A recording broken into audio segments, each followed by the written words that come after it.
Most coaches get into the profession as it presents the closest proximity to the sport that they love.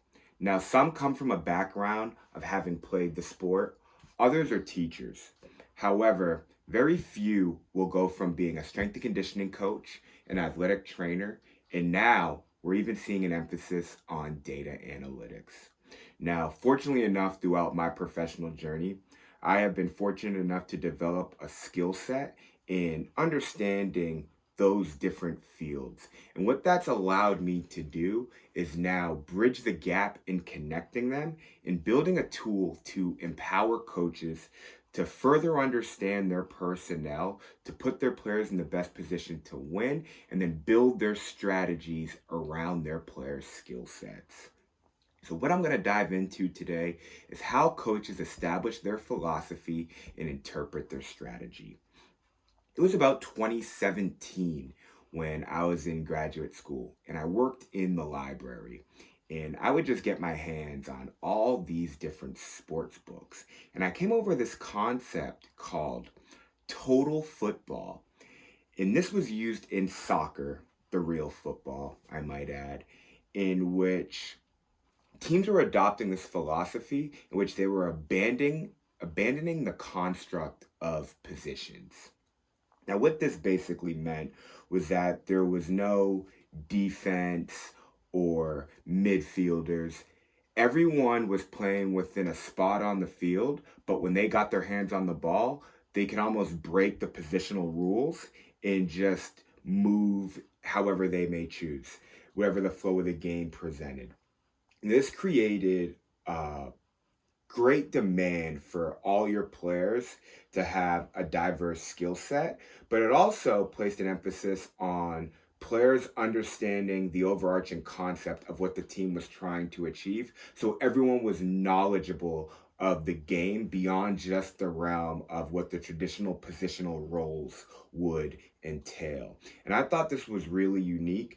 And this also placed an emphasis on everyone being able to pass, run, and shoot and be a threat to score besides the goalie. Now, we've seen this in basketball where they've broken positional roles, but now you'll just see guards, wings, and bigs. And to go one step further, teams are sometimes putting a bunch of 6'8" guys that can all guard on the perimeter and shoot a three and all present the ability to be a primary ball handler. Now, this becomes way more effective on the defensive end because they can switch everything when they're playing man defense. So you're not really going to find a mismatch in which you got a 6'3" guard on a big getting caught in the midst of a screen or a pick and roll, in which the offense can put the defense in a vulnerable position time after time or attack a guy who can't really guard anybody. So we've seen these traditional positional roles break down in different sports, or perhaps a little bit of an evolution of the sport. Now, I've also noticed this in football, in which a defensive end and an outside linebacker are somewhat of the same thing. A receiver and a tight end can be very similar, in which a tight end now has the ability to flank out wide and beat corners, or a running back who has the ability to also run routes. And we've also seen this within the dual threat quarterback, where the quarterback has the ability to be a running back. Now, it's interesting when we see it go the other way, because throughout the years, you would always want a quarterback to maybe have a run threat or a running back to have a pass catching ability. However, now we're seeing some wide receivers present the ability to be primary ball handlers. And that begins with Cordell Patterson and then to Debo Samuel. And now it's turned into something that is somewhat of a norm. And if a receiver has the ability to run the ball, then that's going to add a lot more value to that player and present a higher earning opportunity for that player. And when we look at a guy like Christian McCaffrey, who is incredibly durable, he's always had this dualistic skill set and he never gets hurt. And so he is still paid a premium to do what he does, which to a certain degree defeats the concept in which running backs don't have value. It's that a specific skill set that a running back possesses will have value or be valued more so in the open market. So, not just looking at the concept of positions and skill sets and a style of play in which we're abandoning them, but coaches who have a philosophy in which they have a certain type of player or a certain type of skill set that they're looking for amongst their players, and then they build their roster around that and are able to adapt year after year while still having the same premise in place. And two coaches that stand out to me in doing this are Bill Belichick at the pro level and Mike Leach at the collegiate level. Rest in peace, Mike Leach, a true football scientist. I'm just going to elaborate a little bit. I think about the Patriots dynasty throughout a 20-year time frame. And what I tend to notice is that you see body types and skill sets of players tend to repeat itself from Mike Vrabel to Rob Ninkovich, from Wes Welker to Julian Edelman, from Kevin Falk to James White. I even look at Eugene Wilson, who was a cornerback at Illinois, who then played free safety for the Patriots during their first three Super Bowl run. Very similar to Devin McCourty, who was a cornerback at Rutgers, moved over to free safety and was able to be a leader in that secondary for an extended period of time. I also find it ironic how the Patriots struggle to draft receivers in the earlier rounds, having whiffed on N'Keal Harry, and before that, Aaron Dobson, and before that, Chad Jackson. However, they were able to find Jacoby Myers as an undrafted free agent, or even going further back, David Givens, or Julian Edelman, a quarterback in college in the sixth round.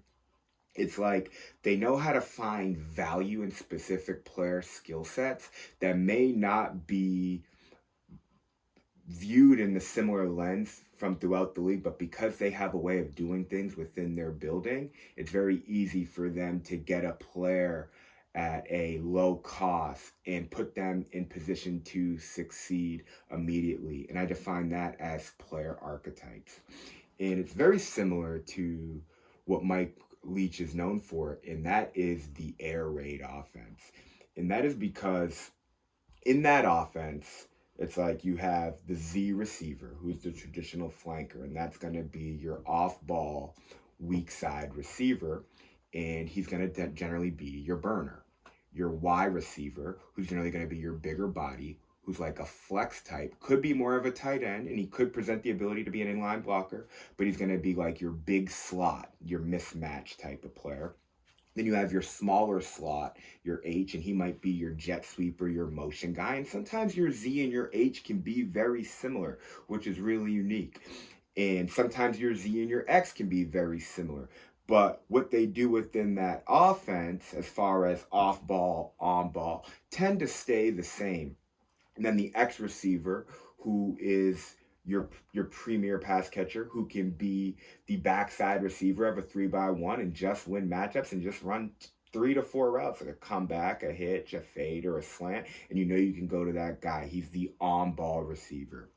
And so those traditional positional roles within that offense, the skill set may vary, but the role will be the same. And then you can adapt and morph what that position does based on the skill set of the player, which is incredibly unique. And that offense becomes far more deadly when you can get way more utility from versatile players within it, like having an H that is a running back threat, having a Y that's an inline blocker, having a Z who also can play in the slot, having the ability to go from empty set to going into a more traditional two-back set. When you can do that with the same personnel, you become incredibly deadly.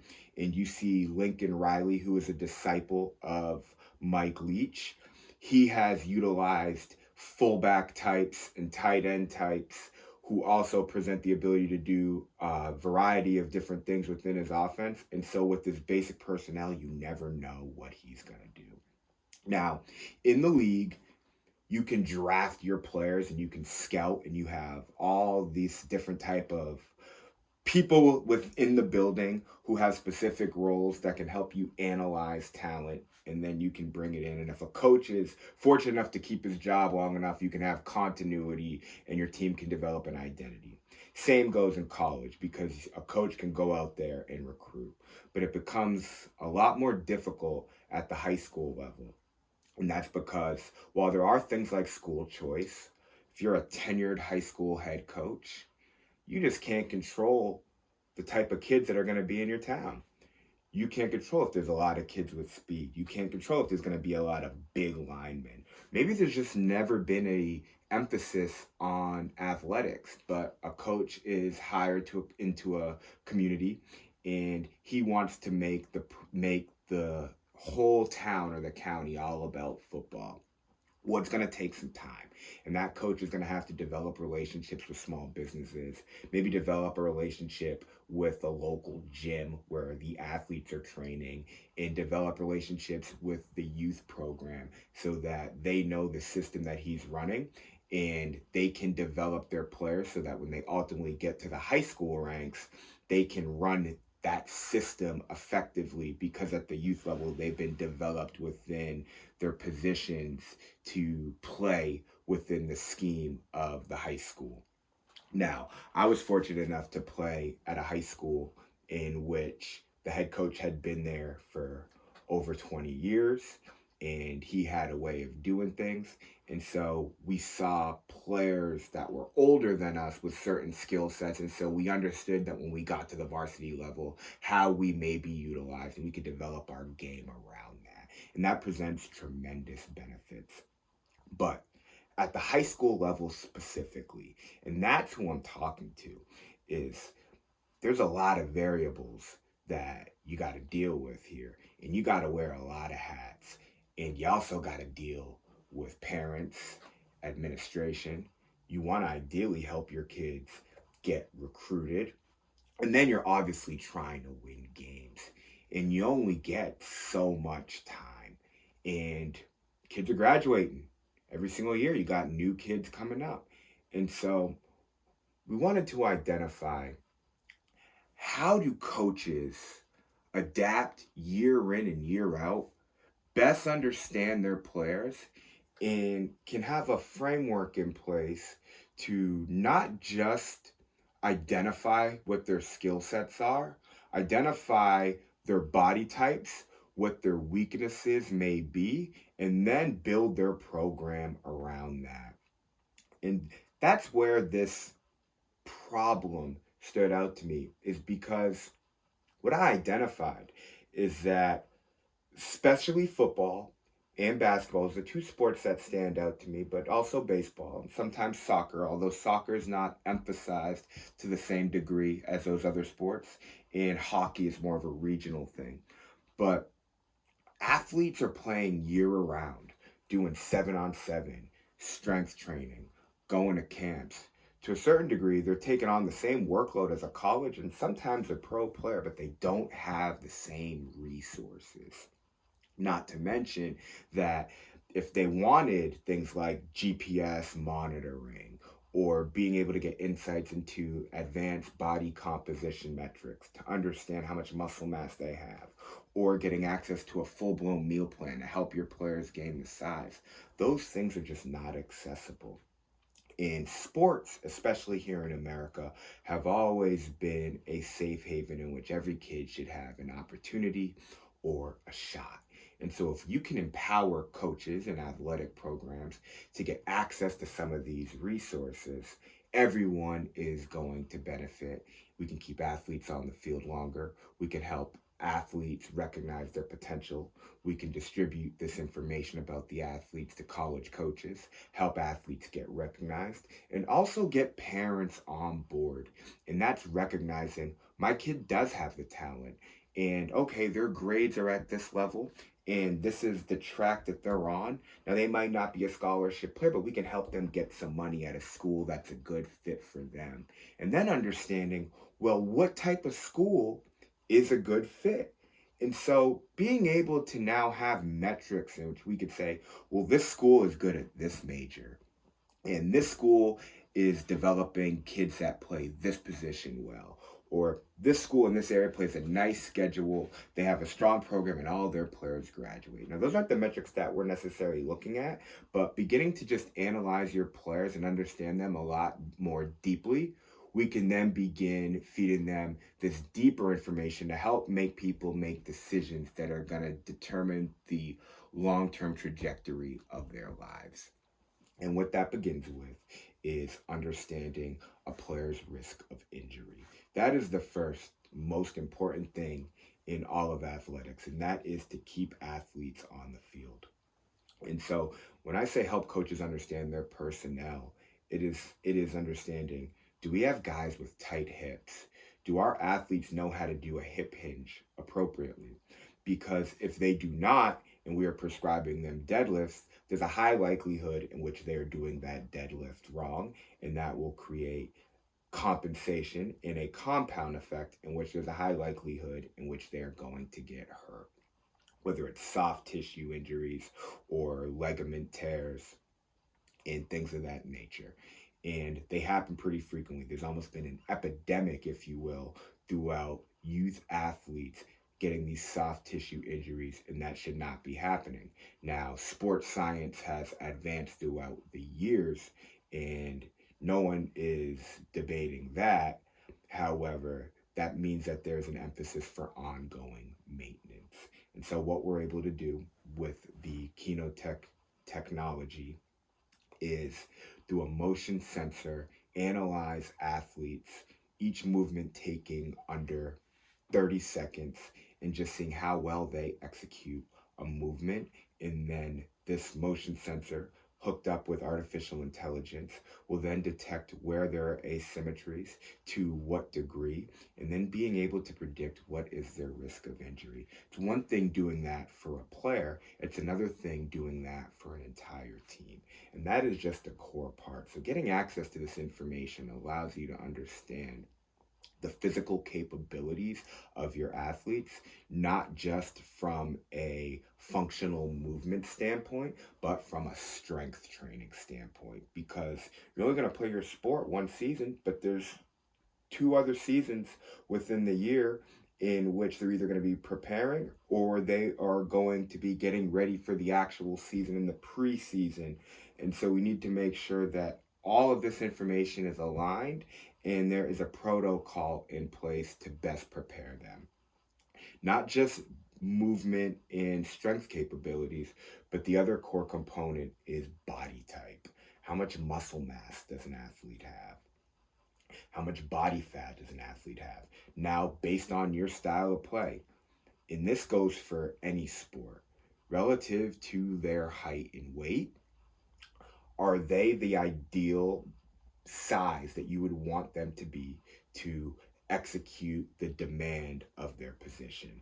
And so when we're able to now look at, this is their wingspan, this is their body fat percentage, we're able to now look at your team averages, understand, well, these are your averages at this position, and this is probably the protocol you want to put in place to help your guys gain more size or lose weight.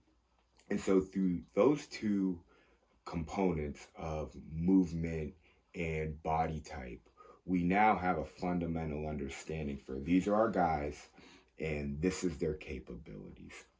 And the last element is just traditional combine testing. And I almost consider that athletic based testing.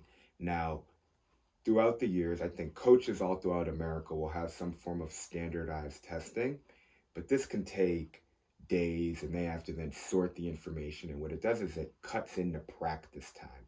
Also, coaches might not understand, well, what's the surface that they're running this test on? Or what are the means of gathering this information? Do we have the right tools in place? Is this accurate information? So when coaches, college coaches come in and they ask a high school coach, well, how fast is he? You're able to say, look, this is the information this is what they did. They tested on this day, and here's all the metrics, and it's verified. The variables remain constant. We trust the environment that they were testing in, and this is accurate information. Being able to just evaluate where athletes are at, and even also provide a couple of other subjective notes in conjunction with the testing, like stiff hips, which come from the movement screening, or great shoulder mobility, or powerful athlete. Those things provide more context and understanding what an athlete has the potential to achieve. And so when I look at athletics across the spectrum from the grassroots level to the professional ranks, we often hear about the rise of technology and advancement in leveraging information to make decisions. And it is now going into the world of sport, but it is only accessible to those at the pinnacle. And if we want athletics to be democratized, then it's only right that we make this information accessible as well. And while it not only will reduce injuries, it will save a coach time and create a clearer path for an athlete to understand not just where they are, but what they need to do to achieve their goals. And ultimately, we would like to get kids to go to school and be able to save as much money in doing so that they can invest in their future. And what we'll find is that as coaches are able to gather this information, they're going to be able to now paint a picture, and that is, this is how I would like to play, but these are this is the capability of my team.